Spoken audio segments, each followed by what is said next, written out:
ओम शांति प्यारे रूहानी भाई बहनों।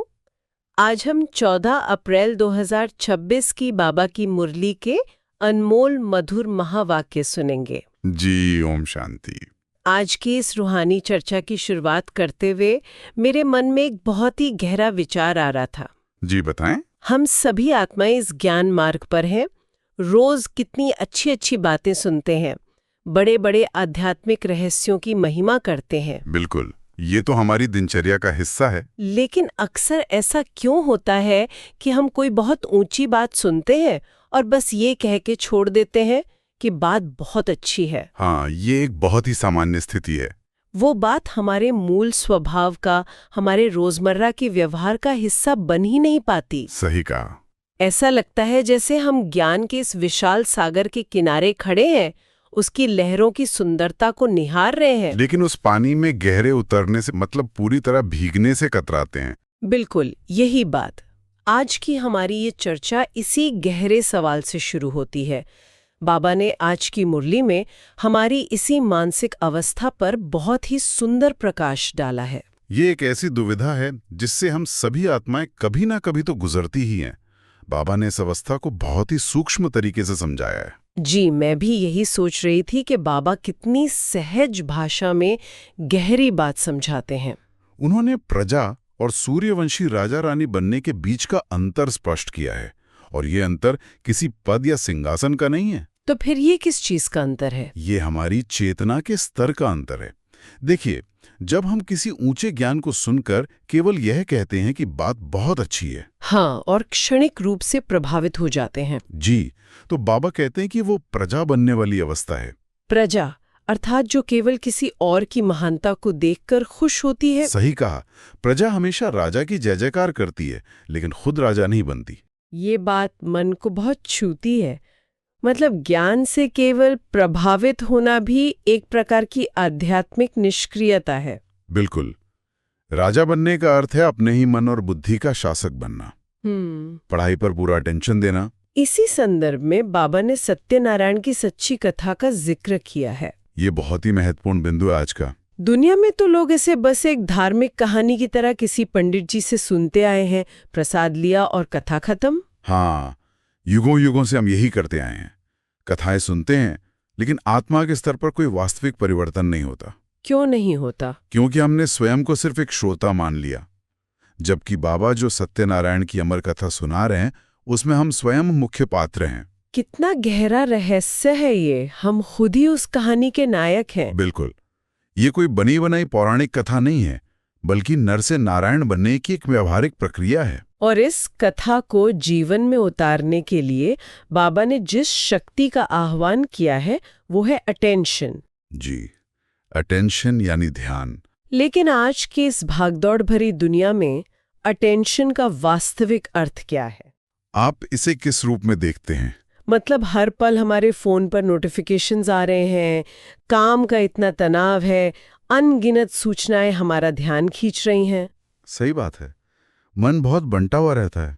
ऐसे में रूहानी अटेंशन का मतलब केवल आंखें बंद करके बैठने तक तो सीमित नहीं हो सकता। बिल्कुल नहीं। रूहानी मार्ग में अटेंशन का अर्थ किसी एक बिंदु पर बलपूर्वक ध्यान लगाना नहीं है। तो फिर ये क्या है? इसका अर्थ है अपनी चेतना को, अपनी कॉन्शियसनेस को इस एक सत्य में स्थिर रखना कि मैं कौन हूं और मेरा रचयिता कौन है। चाहे हम कोई भी कर्म कर रहे हो। जी, जब हम दफ्तर में काम कर रहे हैं या परिवार के साथ बैठे हैं, उस समय हमारी स्मृति का पृष्ठभूमि क्या है? यानी बैकग्राउंड में क्या चल रहा है? बिल्कुल। क्या हम देह अभिमान के शोर में खोए हैं या उस अमर कथा की स्मृति में हैं कि मुझे नर से नारायण बनना है? कितना सुंदर विचार है। जब ये स्मृति निरंतर बनी रहती है तब हमारे भीतर वो दैवी चेतना प्राकृतिक रूप से जागृत होने लगती है। हाँ, और इसी को बाबा सच्ची पढ़ाई कहते हैं। इस प्रक्रिया को समझने के लिए हम एक बहुत ही साधारण से उदाहरण पर विचार कर सकते हैं। जी जरूर। मान लीजिए हमारे पास एक बहुत ही स्वादिष्ट और पौष्टिक भोजन बनाने की विधि रखी है, कोई रेसिपी है। अच्छा। हम उस विधि को पढ़ते हैं, उसके मसालों की महक की कल्पना करते हैं और कहते हैं कि ये भोजन तो बहुत अद्भुत होगा। बिल्कुल। लेकिन क्या केवल उस विधि की प्रशंसा करने से हमारे शरीर को पोषण मिल जाएगा? कभी नहीं। जब तक आप उसे बनाएंगे नहीं, पोषण कैसे मिलेगा? सही कहा।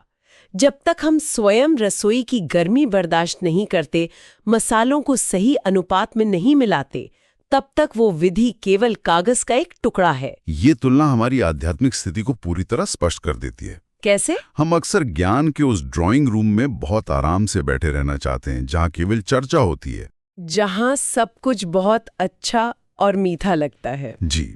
लेकिन बाबा चाहते हैं कि हम कर्मों की रसोई में जाएं। और रसोई में जाने का अर्थ है मेहनत करना। मेहनत और अपने ही पुराने संस्कारों के ताप का सामना करना। ये बहुत गहरी बात है, संस्कारों की गर्मी को सहना। बिल्कुल।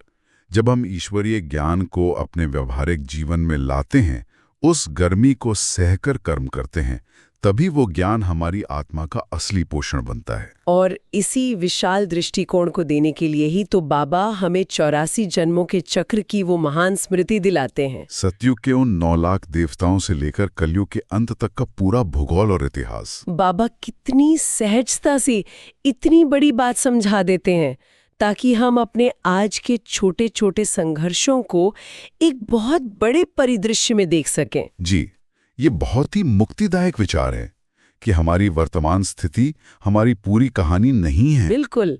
लेकिन यहाँ एक बहुत बड़ा विरोधाभास भी उभर कर आता है। कैसा विरोधाभास? अगर हम आज के समय को देखें तो हर तरफ आत्माएं गहरी थकान में हैं, चिंता और एक अजीब से खालीपन से जूझ रही हैं। हाँ, दुख बहुत बढ़ गया है। लोग आंतरिक शांति के लिए पुकार रहे हैं, ठीक वैसे ही जैसे द्रौपदी ने पुकारा था। त्राही त्राही कर रहे हैं। लेकिन जब बाबा कहते हैं कि इस दुख से छूटने के लिए तुम्हें विकारों का विष छोड़ना होगा और ज्ञान का अमृत पीना होगा, तो आत्माएं पीछे हट जाती हैं। यही विरोधाभास है। वे दुख से छूटना तो चाहती हैं, लेकिन उस दुख को पैदा करने वाले कारणों को छोड़ना नहीं चाहती। ये मानव मनोविज्ञान का सबसे उलझा हुआ पहलू है। ऐसा क्यों है? हम उस चीज से क्यों चिपके रहते हैं जो हमें भीतर ही भीतर खोखला कर रही है? इसका मुख्य कारण है रावण राज्य का गहरा प्रभाव और आत्मा की भोगी बनने की पुरानी आदत। भोगी बनने की आदत, इसे थोड़ा और स्पष्ट करें। देखिए, द्वापर युग से लेकर आज तक आत्मा ने अपने सुख का स्रोत हमेशा बाहर की भौतिक वस्तुओं में और विकारों में ही खोजा है। मतलब हमने सुख को बाहर ही ढूंढा है। जी। हमारी आत्मा की नस नस में ये भ्रम बैठ गया है कि इन क्षणिक आकर्षणों के बिना हमारा जीवन नीरस हो जाएगा, बोरिंग हो जाएगा। ये तो बहुत बड़ा धोखा है। देह अभिमान की ये नींद इतनी गहरी हो चुकी है कि आत्मा को उस विकारों के विष में ही अपनी सुरक्षा नजर आने लगी है।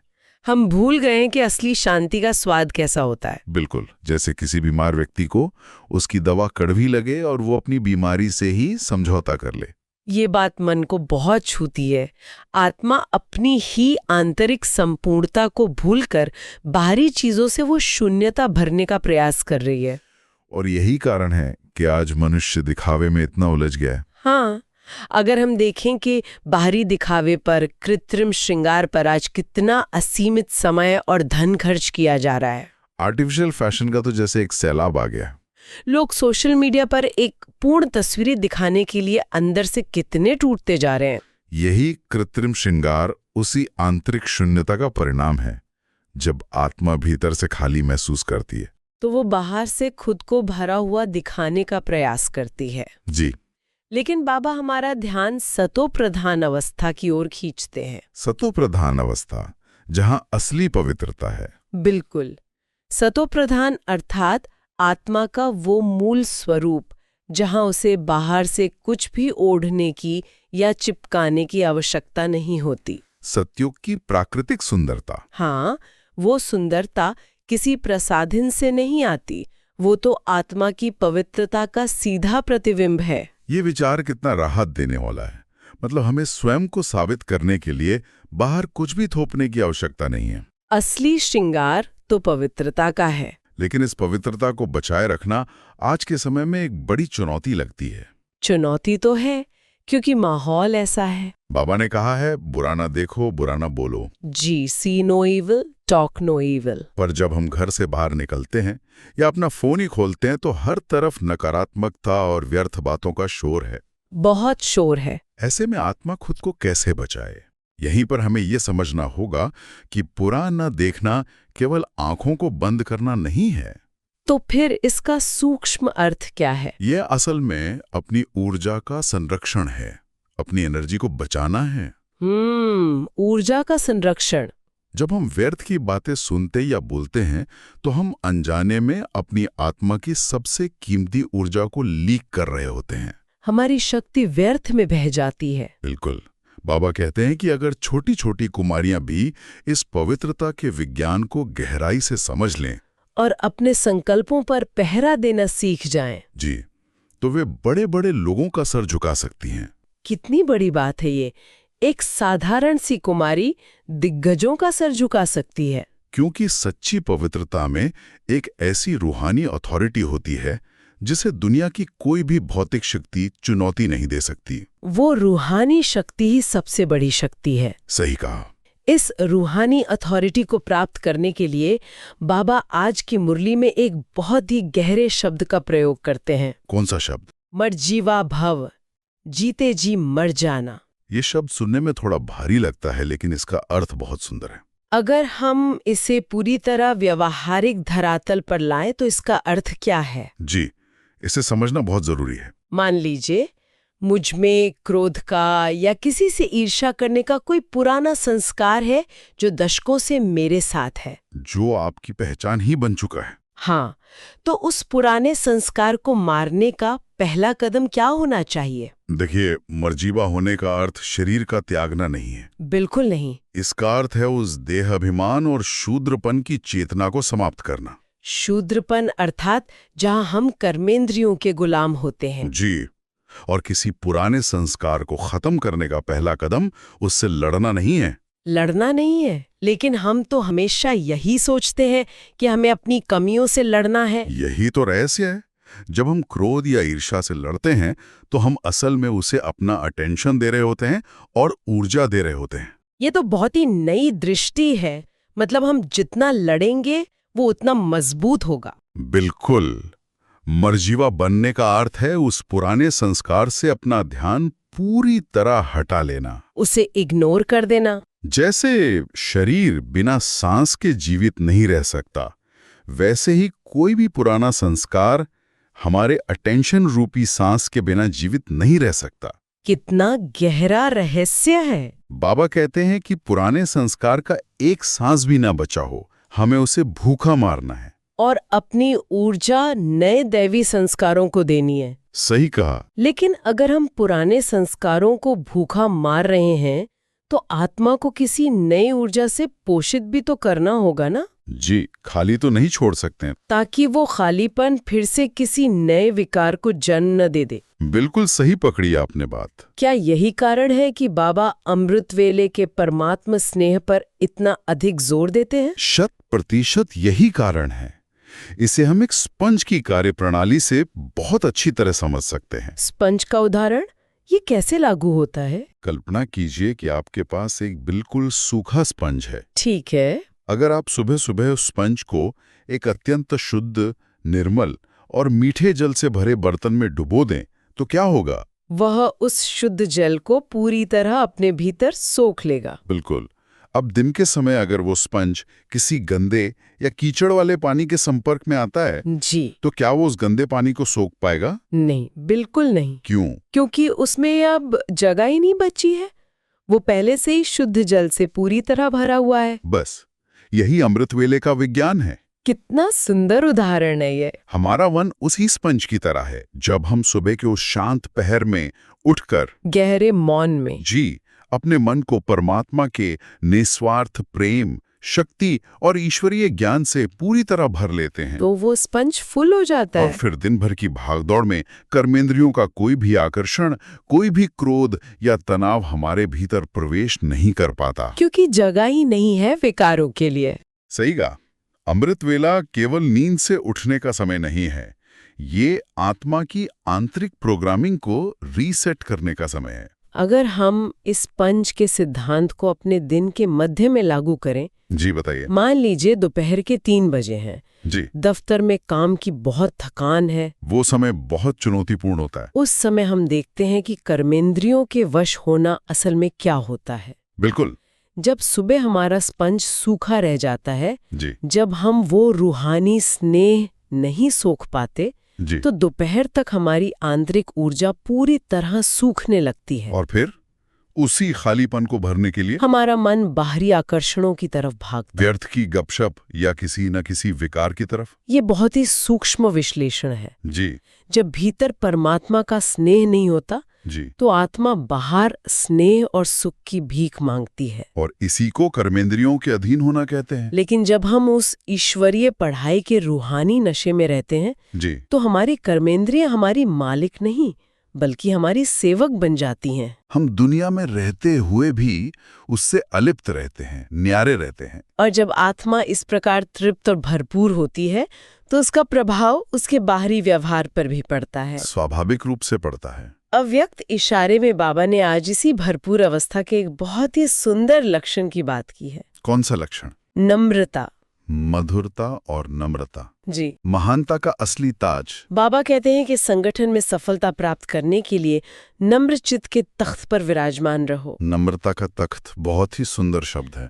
लेकिन मुझे यहाँ एक बात पर थोड़ा विचार करना है। जरूर। आज के दुनिया में, चाहे वो काम करने की जगह हो या पारिवारिक विवाद हो, हाँ, नम्रता को अक्सर कमजोरी मान लिया जाता है। ये दुनियावी सोच है। बिल्कुल। अगर आप हमेशा पहले आप कहते रहेंगे, तो लोग आपको दबाने का प्रयास करेंगे। आपके विचारों को महत्व नहीं देंगे, ऐसा लगता है। ऐसे में इस नम्रता के तख्त पर बैठकर काम कैसे किया जाए कि हम कुचले ना जाएं? यह एक बहुत ही वास्तविक और व्यवहारिक चुनौती है। जी, लेकिन हमें यह समझना होगा कि बाबा जिस नम्रता की बात कर रहे हैं, वो किसी भय या मजबूरी से उपजी हुई अधीनता नहीं है। वो कोई दब्बूपन नहीं है। बिल्कुल नहीं। ध्यान दीजिए, बाबा इसे एक तख्त कहते हैं। तख्त यानी सिंहासन। और तख्त राजाओं का होता है, गुलामों का नहीं। कितना गहरा रहस्य है ये। यह वो नम्रता है जो पारस बुद्धि से आती है। पारस बुद्धि मतलब ज्ञान से भरपूर बुद्धि। जी, वह बुद्धि जिसने ईश्वरीय सत्य को इतनी गहराई से जान लिया है कि अब उसे दुनियावी अहंकार की कोई आवश्यकता ही नहीं रही। जैसे एक फलों से लदा हुआ पेड़ स्वाभाविक रूप से झुक जाता है। सही कहा। उसका झुकना उसकी कमजोरी नहीं, बल्कि उसकी संपन्नता का प्रमाण है।